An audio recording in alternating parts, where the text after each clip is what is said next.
And so the topic of this lecture is basic probability in statistics. I'll try to give a very minimalistic introduction to some concepts that are useful in the context of this course. So some of you might be thinking, well, I signed up to learn about machine learning in this course. Why are we starting off discussing probability and statistics then? Well, I wanted to start by dispelling this particular kind of doubt, just in case you're facing it. Probability and statistics provide the most mature language that we have today for understanding data. Now, what is machine learning? That's not a question for this lecture to answer, but one way to think of it is that machine learning is a bunch of different ways to find patterns in data. Statistics can complement these methods by helping us assess if the patterns found by machine learning are truly interesting or have arisen by chance. It plays a crucial role there. Another commonly appreciated thing about machine learning is that it provides ways to make predictions. Well, probability theory can also be used for such prediction tasks, along with confidence estimates about those predictions. So these are just two thoughts about why and how statistics and probability can support ML or become a part of the ML repertoire. And that's why we are beginning with it here. So in the first half of this lecture, I'll go over some fundamental concepts and rules that of statistics and probability that are useful in ML and its applications. And I apologize in advance for it appearing either too difficult or too easy, depending on your background. It's actually exciting that the audience here has the kind of diversity it has. It's inevitable that I will probably have chosen the wrong point on the continuum of difficulty for several of you, and I apologize for that. So let's start with a very simple rule of probability. If B and C are mutually exclusive and exhaustive, then the probability of A is equal to the probability of A and B plus the probability of A and C. Now here, the phrase mutually exclusive means that B and C cannot both happen together. For instance, let's say B refers to time is 9 a.m. to 9 p.m. and C refers to time is 9 p.m. to 9 a.m. The term exhaustive means that either B or C must be true, must happen. This scenario is shown in this Venn diagram, which I hope all of you are familiar with. The red or semi-red circle being the set B of possibilities, and the remaining is the set C, that's in white. Now, the next Venn diagram shows the set A. For instance, it could represent it is raining outside. Now, what the rule says is that the probability of A happening is the probability of A and B happening and the probability of A and C happening added up.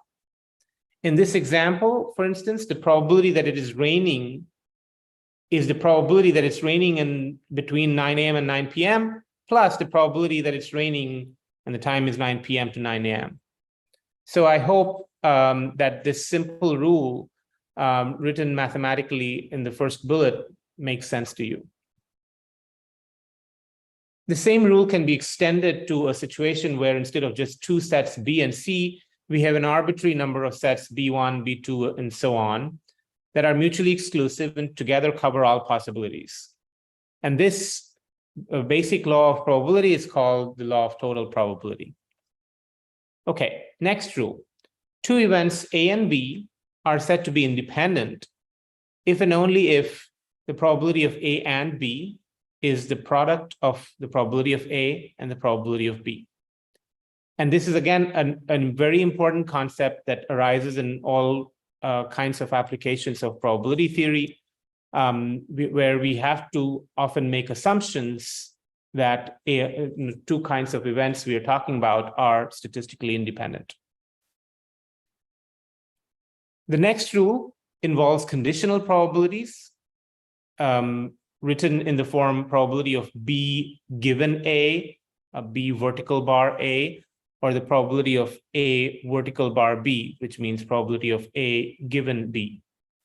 So while the previous rule tells us that we can write down the probability of A and B happening as a product of the probability of A and probability of B, that happens only in a special case when the two events A and B are independent.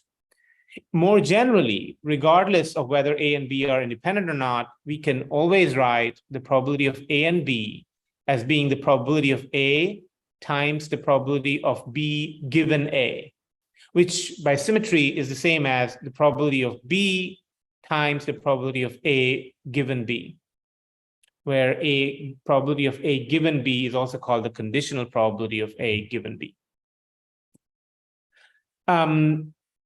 I hope these are just refreshers of things that you've seen earlier on, previously in your training, maybe in high school. But the main point I wanted to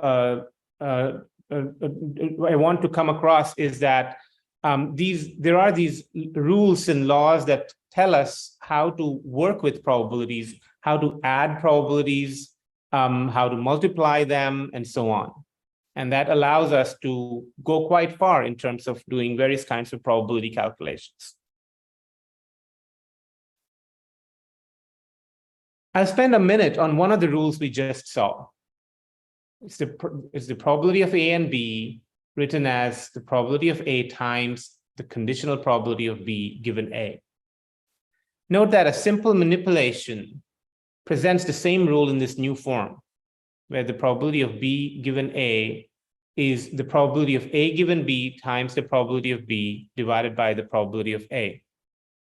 This simple relationship is very powerful and has its own name. It's called the Bayes theorem, and is at the heart of what is known as Bayesian inference, a topic that will be covered in future lectures in this course.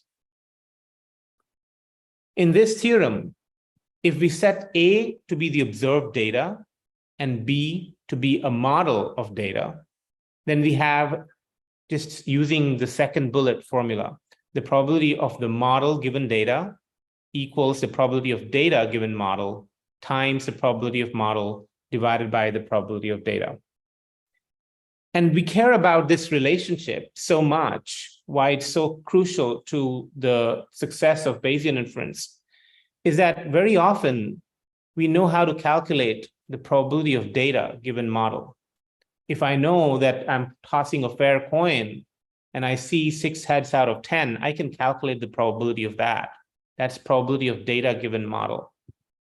Bayes' rule then offers a simple prescription to flip the conditional around and to go from the probability of data given model, which is easy to calculate, to probability of model given data. And note that model, while sounding like an abstract word, is really, it's a formal way to talk about our understanding or explanation of the world. So what we are really talking about when I say probability of model given data is to quantify our explanation of the world and selecting from different explanations. That's what this rule allows us to do.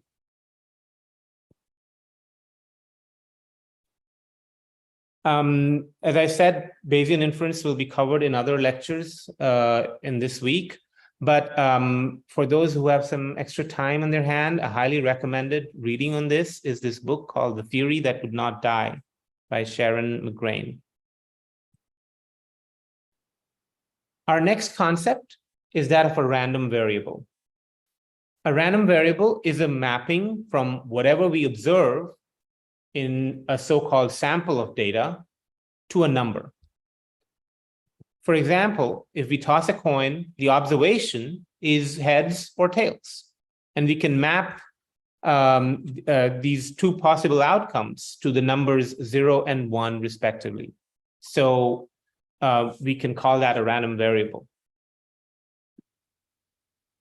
As another example, if we toss a coin, say 10 times, then the observation is going to be some arbitrary random sequence of 10 heads and tails. And we can map that sequence, that observation, to a single number, which is the number of heads we saw. So that's another example of a random variable.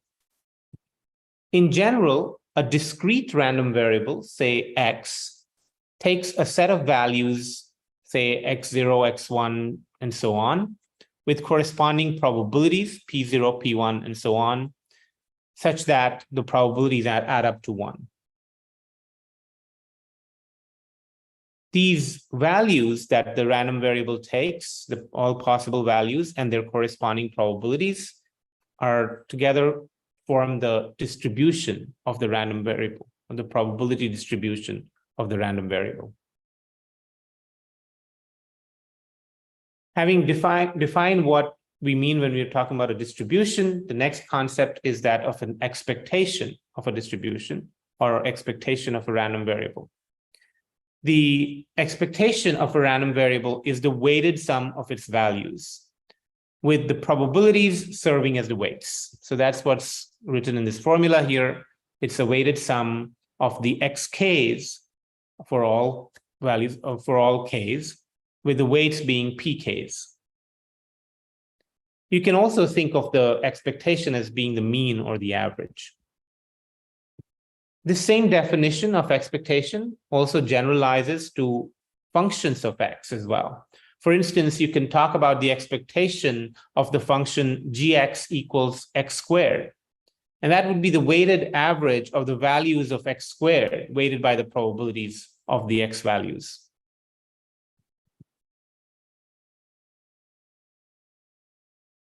As I already said, the expectation is just the average, a very intuitive thing. Let us use our favorite random variable, which is the number of heads when we toss a fair coin 10 times. Okay, it's a fair coin, so heads and tails is 50% each. X is a random variable with possible values of 0, 1, 2, all the way to 10, right? You could have no heads in the 10 coin tosses, or 10 heads if something strange happened. With some respective probabilities, P0 through P10, which you can calculate with a formula and maybe a calculator. So it's possible to calculate those probabilities and thus the full distribution, even if it might need some effort. On the other hand, the expectation is far easier to calculate. You don't even need to do any formal calculations to answer the question of what is the expected number of heads in 10 coin tosses of a fair coin. You know it's going to be 5. And so it's a very intuitive quantity describing the distribution.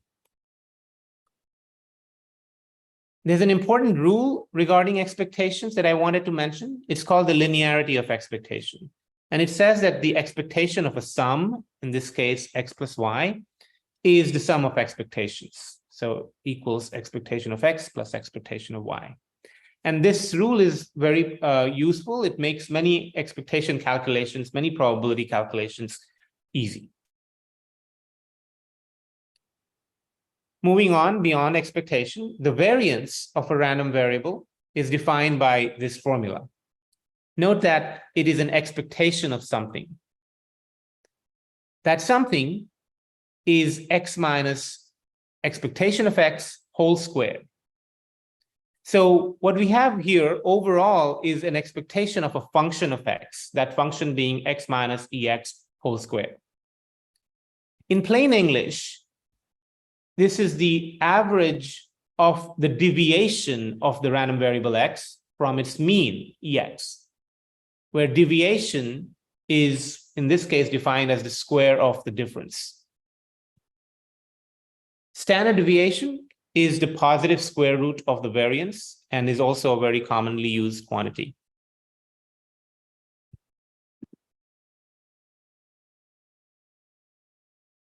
Oh, by the way, I should have mentioned earlier, I'm okay with questions during the talk. So Rahul says that he'll watch for raised hands and let me know if there are any questions. So just please feel free to interrupt.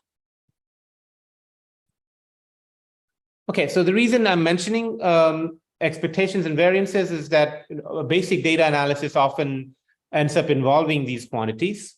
So, for example, I've often had students come to me and said that my program is better than this other program, XYZ, because mine has an average accuracy of 80% on the various data sets that I evaluated it on, while the XYZ program has an average accuracy of 75%. Well, I have to remind them that one cannot make such a statement, that is a claim based on comparing averages of two groups without looking at the variance within each group also. Variance is often important to find out or calculate, but can present challenges when calculating them analytically, that is, developing formulas to calculate variances for special variables. For instance, the linearity relationship we saw with expectation does not hold in general for variance. So what is written here is not true in general. Okay, so having introduced some basic rules and a couple of fundamental concepts in probability, I'll now move on to talking about some specific distributions that are commonly used. Though obviously there are many, many other distributions that are also important, and you can learn about them in a statistics course. So let's start with a very simple distribution, the binomial distribution. So a Bernoulli trial is the name given to an experiment that has two possible outcomes. For example, coin toss. And those two outcomes may be in general called success and failure, and have some probability P and 1 minus P respectively. Now, suppose you do n such Bernoulli trials independently. So you toss a coin independently, capital N times, each with the same success probability. What is the distribution of the number of successes? That's the question that is answered by the binomial distribution. So it gives us the probability of k successes in n independent Bernoulli trials, with the same success probability each time. And this overall probability of k successes, P sub k, is given by this formula, which we'll not dive into further. The important thing to remember about this is that the mean or expectation of such a random variable that's counting successes in n trials is n times p. So for instance, if x, the random variable, is the number of heads, and capital N is 10 coin tosses, and p was 0.5, so you'll have 5 as the expected value of the random variable. That's what you'd expect. The variance of such a random variable is n times p times 1 minus p.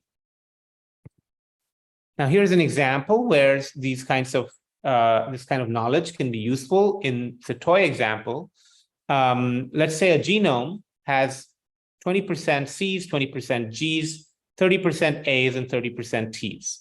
Right? That's the overall genomic nucleotide composition.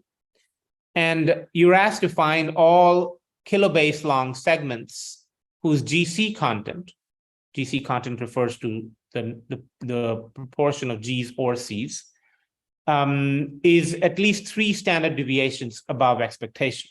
And so 3 sigma above mean.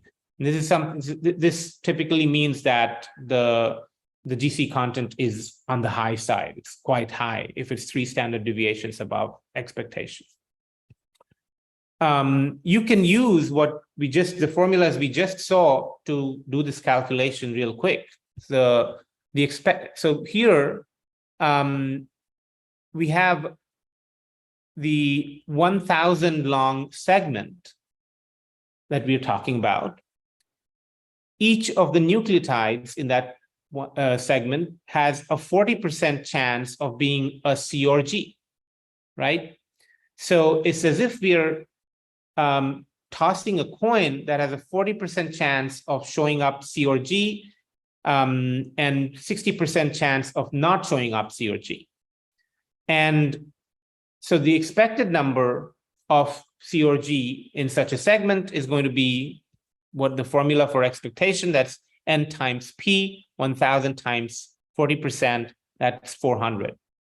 The other formula, the variance, is n times p times 1 minus p. So that'll be 1,000 times 0.4, that's 40%, times 1 minus p, that's 0.6. And then because the standard deviation is the square root of the variance, you take the square root of this calculation, you'll get about 15. So when asked to find kilobase long segments with GC content at least 3 standard deviations above expectation, I should be looking for segments that have GC count above 445. That's the 400 plus 3 times 15.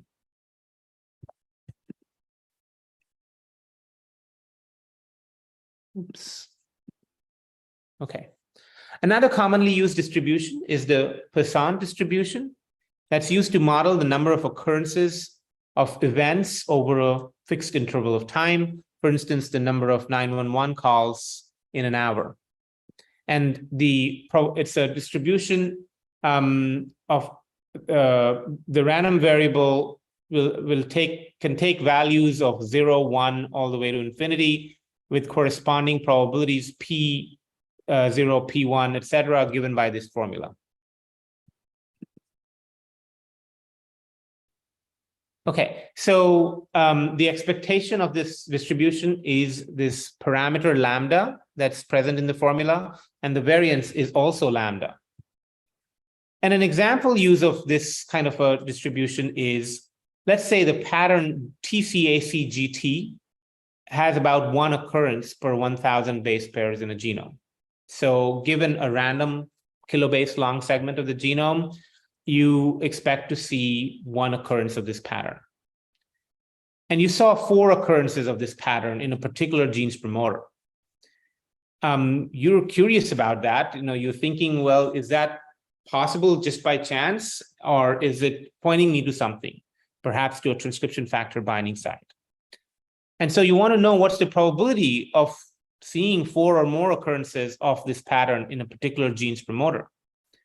And so you can use the Poisson distribution there. It'll give you the probability of 0 occurrences, 1 occurrence, 2, and 3.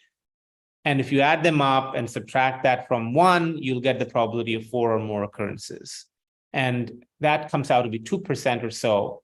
And that's very small, telling me that for a pattern that occurs about once every kilobase, to see 4 occurrences in the same gene promoter is really quite surprising and worthy of further investigation.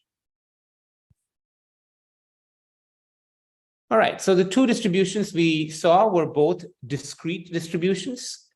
The random variable there took one of a discrete set of values. So integer values, non-negative integer values, etc. In contrast, a continuous distribution it applies to a random variable that can take any real value in a range. So it doesn't have to be a discrete set of values. With such variables, we don't talk about probability values of like we saw earlier. Rather, we talk about probability densities. The probability distribution is specified by a so-called probability density function, f of x, and we can talk about the probability, capital F of x, that the random variable x takes any value less than or equal to a particular small x given by this definite integral.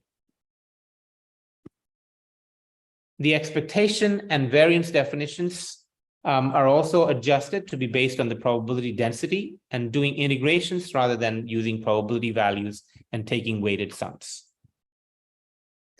Undoubtedly, the most popular continuous distribution is the normal distribution, which you're all familiar with. And I will not go into it at all, except point out that it is the mathematical form of the famous bell curve that arises in an incredibly diverse range of data sets. So that completes the first half of the lecture, which introduced some key concepts of probability and statistics.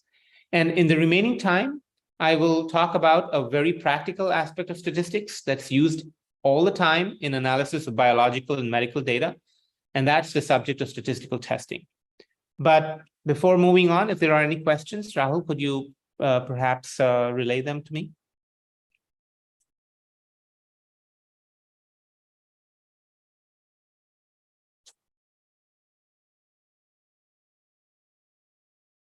No questions so far. Carry on. Okay. All right. Thanks. All right. So let's start by informally talking about what is meant by a statistical test. So let's say I tossed a coin 50 times and I saw, I saw 50 heads. All 50 coin tosses came up heads. And I ask you, is this coin a fair coin? You don't need to do math to give me an answer there. You'll say no. You do not want to believe the hypothesis that this coin is fair, that or unbiased. And you'll very easily reject this null hypothesis, this hypothesis of the coin being a fair coin.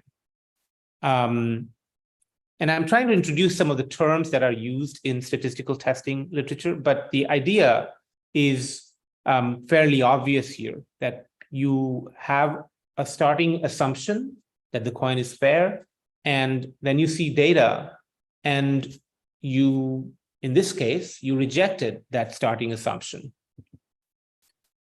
Now say I do the same experiment, 50 coin tosses, but I see 40 heads and 10 tails. Do you still want to reject the hypothesis of a fair coin? Maybe it's kind of high, but it's not impossible. I mean, it's not that improbable, so maybe not. Bottom line, you need a systematic procedure to come back with an answer. That's what a statistical test does. So let's take a stab at formalizing the procedure of statistical tests. First, we state the so-called null hypothesis.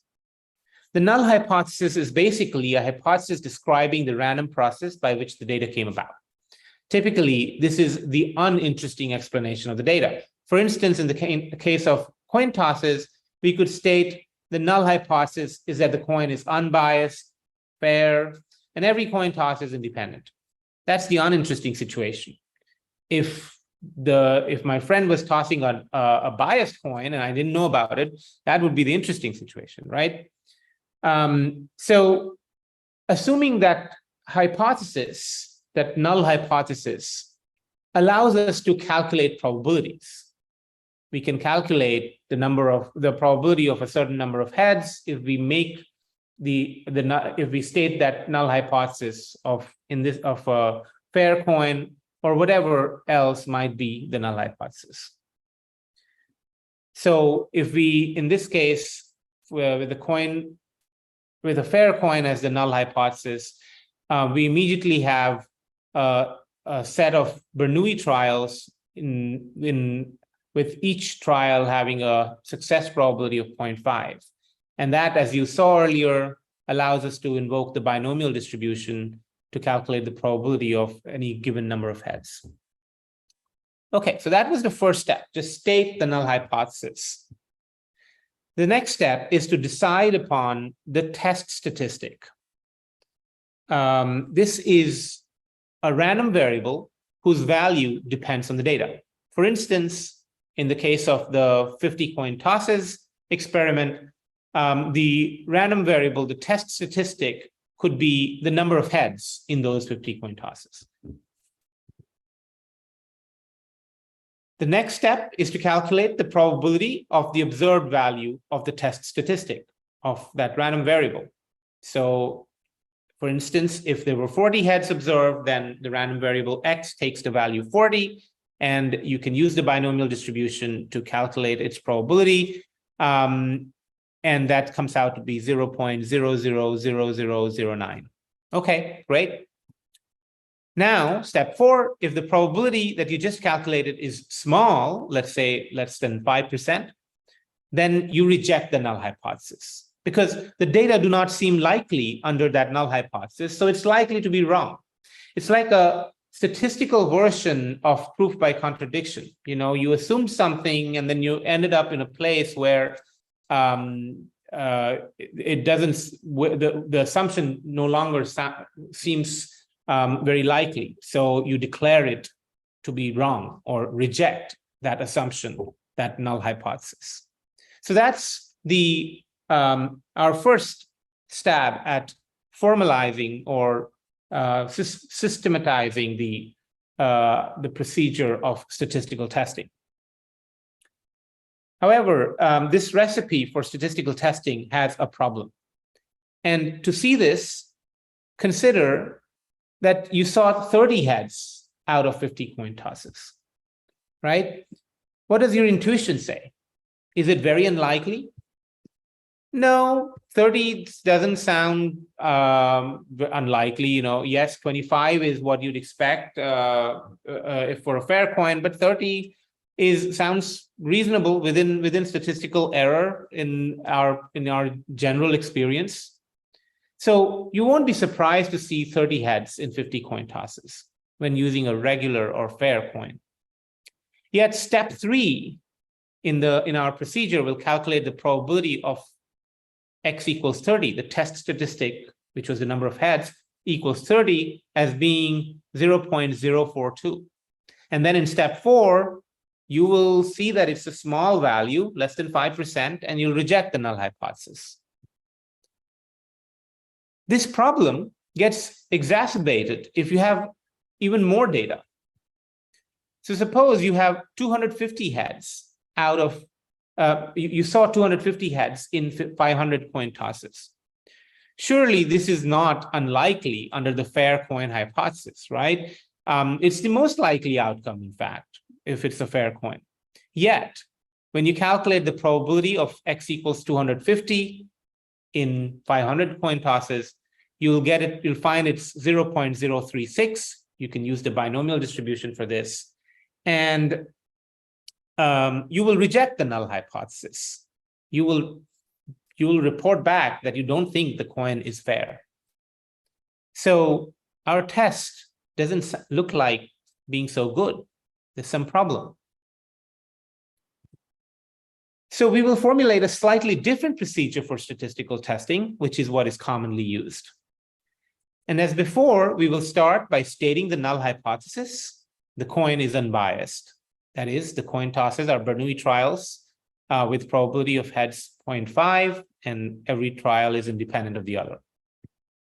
Step 2, as before, decide upon the test statistics, which is the random variable x, and you choose to define it as the number of heads in 50 coin tosses. Step 3 is where the change comes about.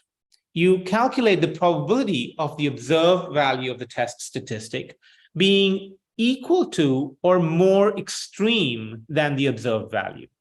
So instead of calculating probability of x equals 40, let's say you had seen 40 heads, you calculate the probability of x greater than equal to 40. And that, again, using binomial distribution, will come out to be 0.0000119. Again, you will reject the null hypothesis in step 4 because this probability that you calculated is less than 5%. So for the same reason, the data do not seem likely under that hypothesis. This 5% threshold defining what is small, the threshold that was used in step 4, is called the significance level of the test.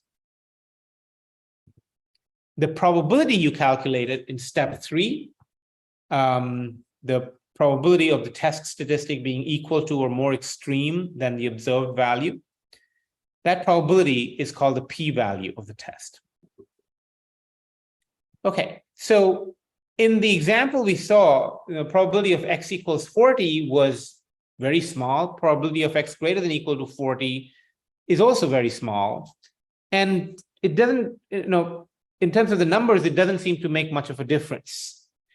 But this is something you have to, I'll ask you to read on your own later, that the problem we saw with the specific cases of the coin tosses in the first version of the test, that problem is fixed by this newly defined procedure of statistical testing.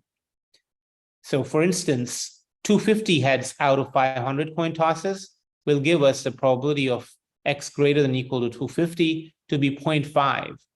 And you will not reject the null hypothesis. It seems consistent with fair coin. Yeah, I'll skip through these remaining bullets. You can go through these on your own later. The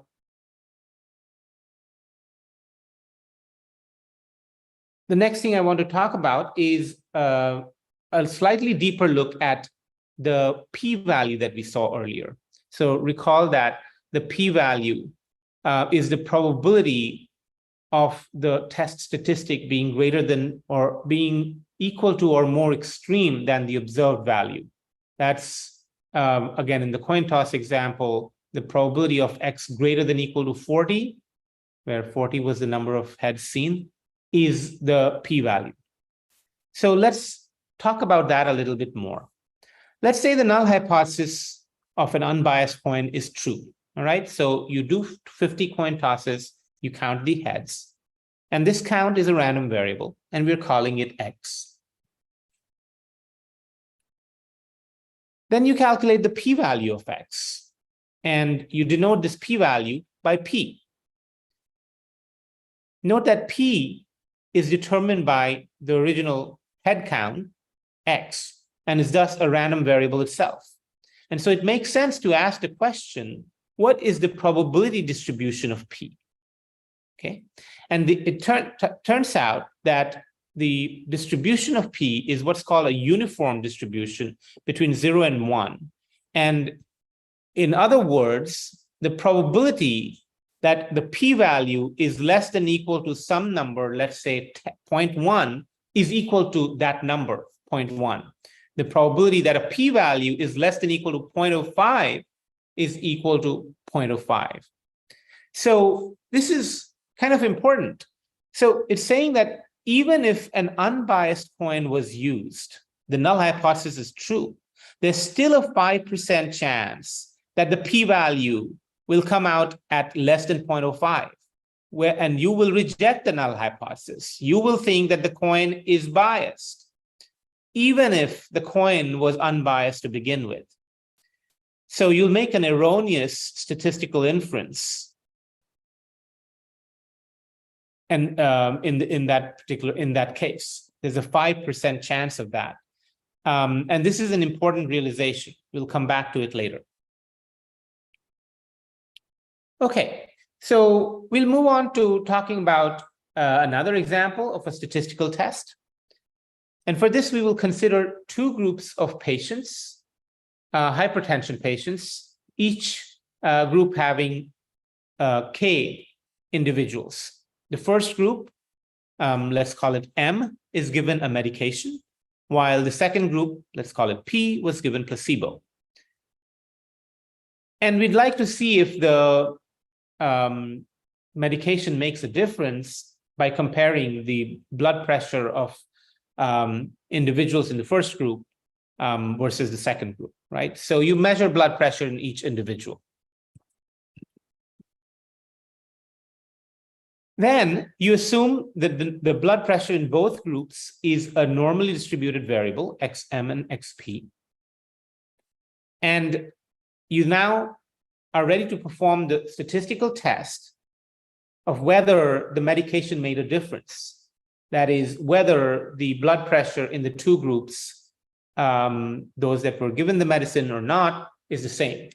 For this, you state the null hypothesis that xm, the random variable indicating the blood pressure in the medication group, and xp, the other group's blood pressure, have the same mean and variance. That is, all measurements in either group are from the same probability distribution. So that's the null hypothesis. It's the uninteresting case, right? You want, hopefully the medication did make a difference and you'll see evidence of that. But the uninteresting case is that the two groups are the same statistically. So to do the test, after having stated the null hypothesis, you're now ready to calculate the test statistic. For this, you calculate the average of each group, XM bar and XP bar, respectively, and their respective standard deviations, SM and SP. And then define the test statistic to be the difference of the means, XM minus XP, XM bar minus XP bar, divided by something that looks like the standard deviation. Okay, so this is how you're defining the test statistic for this particular test. Note that the test statistic is some summary of the data, and clearly this looks like a reasonable summary. It is looking at the difference of the average blood pressure in the two groups, and it's also kind of accounting for the variance within each group. Now, someone smart has shown that this statistic T follows a T distribution with 2 times k minus 1 degrees of freedom. You don't need to know what that means. All you need to know is that this allows determining the p-value of an observed value of T.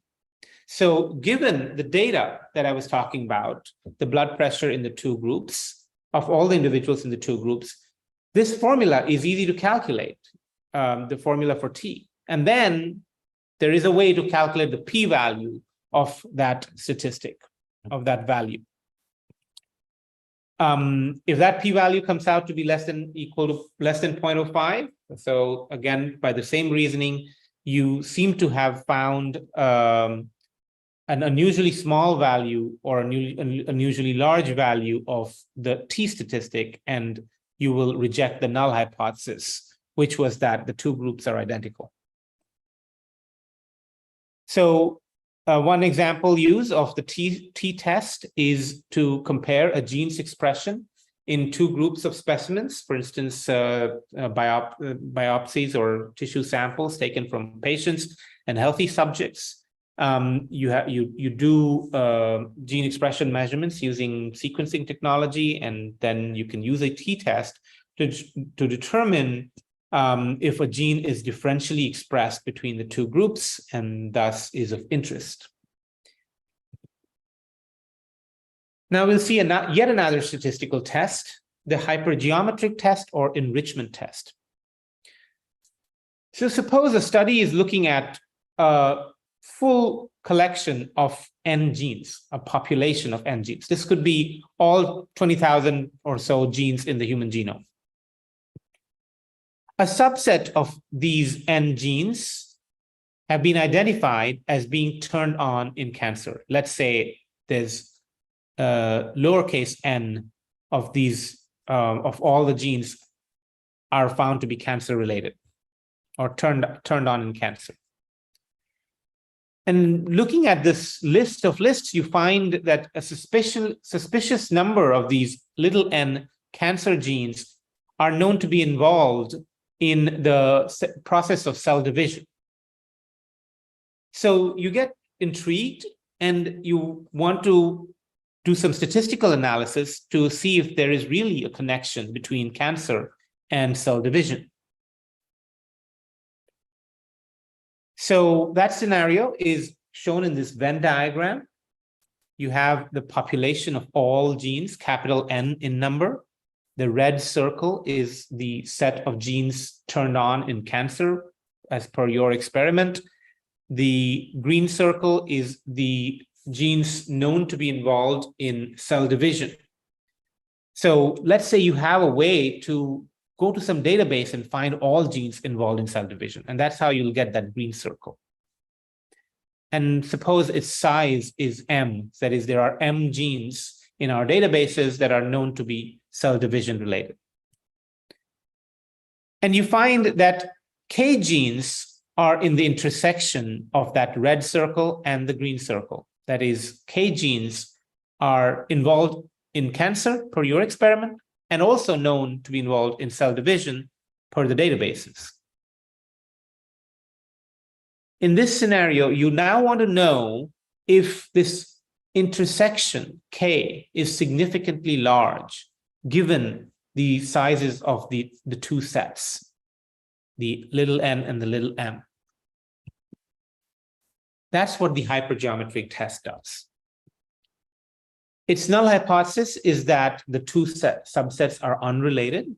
So let's say we keep the little n cancer genes to be a fixed set, and we hypothesize that the other set, the green set, was just a random sample of m genes. Under that null hypothesis, that the second circle, the green circle, was sampled at random from all genes, how likely is that intersection of K? How likely is it that K of those M genes would be cancer related? And that can be calculated using basic combinatorics and basic probability calculations that, again, some of you might have seen in your high school math. This is the probability of those two sets of size little n and little m having an intersection, an overlap of exactly K. And again, in the spirit of doing a statistical test, as you saw earlier, we'd like to see, so the test statistic here is the intersection size, and we want to calculate the probability of the test statistic being equal to or more extreme than the observed value of K.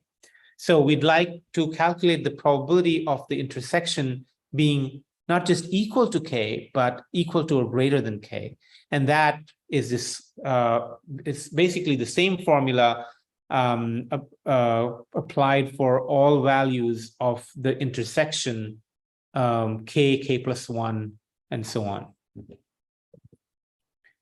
If the probability calculated in this way is below some threshold, alpha, let's say 0.05, then we say that the association between the cancer set and the cell division set is statistically significant. In other words, we've just discovered a possible link between cancer and cell division, which is probably worthy of further investigation. Okay. We've seen a few tests by now, and now I'll in order to illustrate a concept that is relevant to most statistical testing. I'll go back to one of the tests we saw earlier, which was the testing for difference between two groups. So if you want to test a gene for differential expression between two groups, let's say you have a group of 100 cancer patients and you have 100 healthy individuals, and you've measured the same gene's expression in those 200 individuals in all, and you can test then whether that gene is differentially expressed between the two groups using the t-test. That's a possible way to go forward. The test will produce a p-value, and if this p-value is less than or equal to alpha, a predetermined threshold such as 0.05, you can proclaim this gene to be differentially expressed in cancer, and it's interesting. However, we noted previously that even if the null hypothesis is true, that is, the gene is not significantly different between the cancer patients and healthy individuals, the test may call it differentially expressed and interesting. The probability of such a false positive call is alpha. Why false positive? Well, it's a positive call because rejecting the null hypothesis usually implicates the gene as being interesting in some way. So there's this positive connotation to it. And so it's being called positive. And it's false because, in fact, we were working under the assumption that the gene is not significantly different between the two groups, and yet it ended up calling it as differentially expressed. So clearly it's a false call. And so this is a false positive error made by the test we performed, and the probability of such an error is alpha. So it's a good and bad thing. I mean, it's bad because apparently our statistical test can make errors, but it's good in that these errors are controlled. I mean, in some sense, that's the point of it, that you have a predetermined threshold alpha, which is small enough that you won't mind having an error probability of alpha. Now consider repeating the same test on, let's say, 10,000 genes, one by one. Modern technology allows you to measure gene expression, not one gene at a time, but all genes in the genome. So when you're looking at those 200 individual samples and measuring gene expression, you can do RNA-seq and measure expression levels of all genes. Let's say there's 10,000 genes that you're measuring. And you're then testing each gene for differential expression in cancer one by one. In each such statistical test, the probability of a false positive error is alpha. In other words, if I do 10,000 tests, I might make false positive errors 10,000 times alpha. Sorry, 10,000 multiplied by alpha times. And for alpha equals 0.05, this amounts to 500 false predictions. So 500 erroneous calls by my testing procedure. This is the multiple hypothesis testing problem. And it plagues any analysis where we are performing statistical tests repeatedly, such as on all genes in the genome. A significance level, alpha, let's say 0.05, that looked convincing in a single test, 5% error rate was small, no longer looks so convincing when we are doing many tests. 500 false predictions is not small. So we'd like to predict a set of genes as being interesting, that is, as violating the null hypothesis, but with some control over the total false positive error. So that's what I'll talk about next. Some ideas to address this problem that arises when performing multiple hypothesis tests. One option is to make the significance level alpha really small, that threshold 0.05, change it to something really, really small. For instance, if we're testing 10,000 genes, let's say we set alpha to be 0.05 divided by 10,000. So 0.000005. Then the same calculation as before tells us that the expected number of false positive errors is 10,000 times alpha equals 0.05. So I expect to make not even one false prediction if I'm doing the statistical test with such a small value of alpha. This is quite acceptable. And it's called the Bonferroni correction. It's one approach to dealing with the multiple hypothesis testing problem. But this approach is unduly harsh. If we demand that the p-value is less than equal to alpha equal to 0.000005, very few genes may show up as significant. So we think, did we overdo this whole multiple testing correction thing? We went from using a 0.05 threshold to a 0.000005 threshold. Is there some middle ground here that allows us to keep false positive errors low without resorting to such a super small alpha and making very few discoveries at the end? And yes, there is such a method. It's called the false discovery rate, or FDR. It is such a middle ground that can be used to identify sets of differentially expressed genes that can control the overall false positive errors made by the procedure. I won't go into details of this false discovery rate procedure. You can read the slides on your own, and you can also look online for tons of material related to it. But that's actually my last slide. So I'm also reaching the end of my time. So I'll stop there. But I do urge you to read those last 2 or 3 slides on your own. And I'll stop. Thank you very much for your attention. And I can take questions. Thanks very much, Saurabh. Any questions from anyone? Yeah.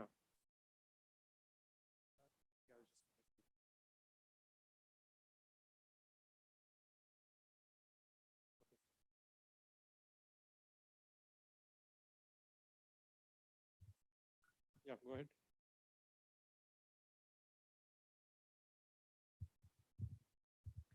Hello.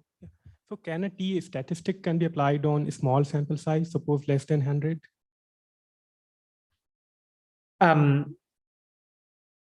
Yes, that's a great question. So in the context of this lecture, what can we say about small sample size scenarios? So in general, you can apply the test even for small sample sizes, whatever test you're talking about. You can apply it, and you can certainly apply it in cases where there are, let's say, 50 samples in each of 2 groups, and you want to compare the means of those 2 groups. The p-value that you will get will reflect the sample size indirectly.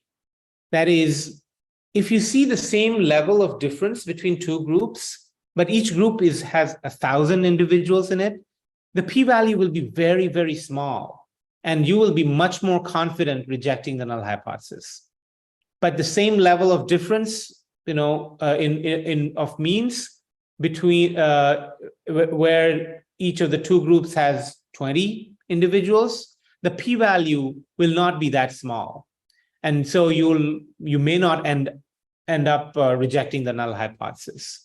So the statistical test procedure does account for the sample size in making its call, and you can apply it to smaller sample sizes as well. You may not end up being confident enough in rejecting the null hypothesis if your sample size is too small. I have a sort of follow-up to that, if I may. This is something which actually run into. So supposing you have really large data sets and your mean difference is very small between the 2. It is like 10.1 and 10.2. And your standard deviation is actually much larger. It is like 1 or 2. So the difference in means is swamped by the difference in standard deviations. But if you run the t-test, it tells you that these are significantly different. And that's kind of useless for the purpose of classification, for example, because if you get a new data point, there is no way you can tell whether it's in group 1 or group 2 because the means are so small. So what is the purpose of a t-test in such cases? How will you, so you have 2 groups of patients, medicine and placebo, Yeah. and what will the t-test? Yeah, so Rahul, firstly, did you say that the standard deviations were large? I mean, it's larger compared to the difference in means, but because the data set is so big, the t-test still gives you a significant. I see. Yeah. I mean, if you have very, very large samples, then you can look.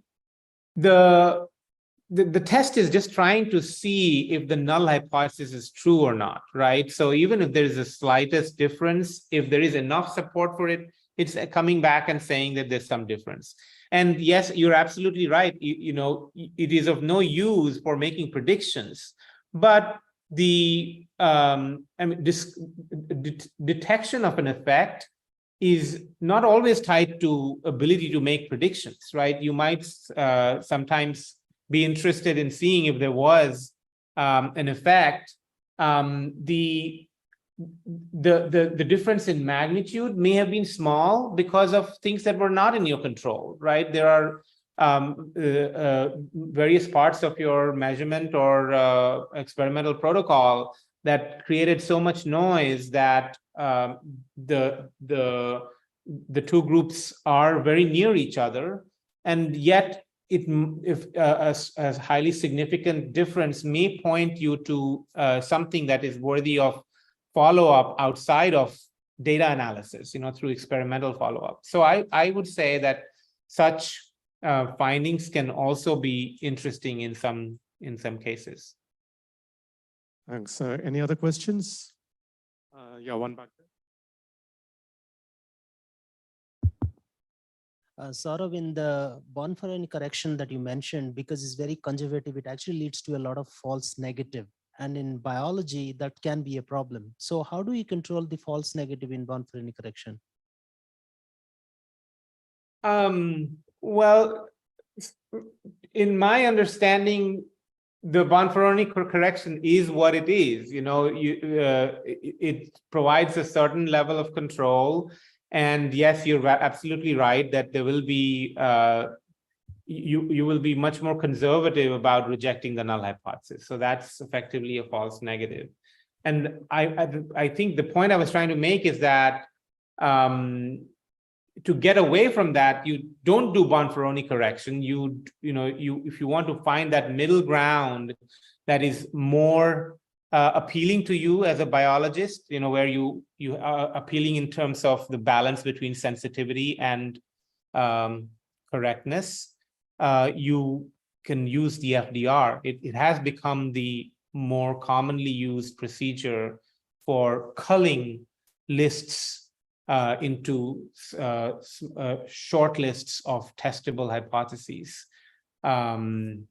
So yeah, that's all I'd say. FDR is basically standard in the last 20-25 years. Bonferroni is more common in the earlier literature, but especially in high throughput studies, FDR is what people do now. Benjamin Hodgkin, Q value, and so on. Any more corrections? So thanks, Saurabh, again, and we'll see you later. And we'll break for. See you tomorrow morning. Yeah, night. Thank you.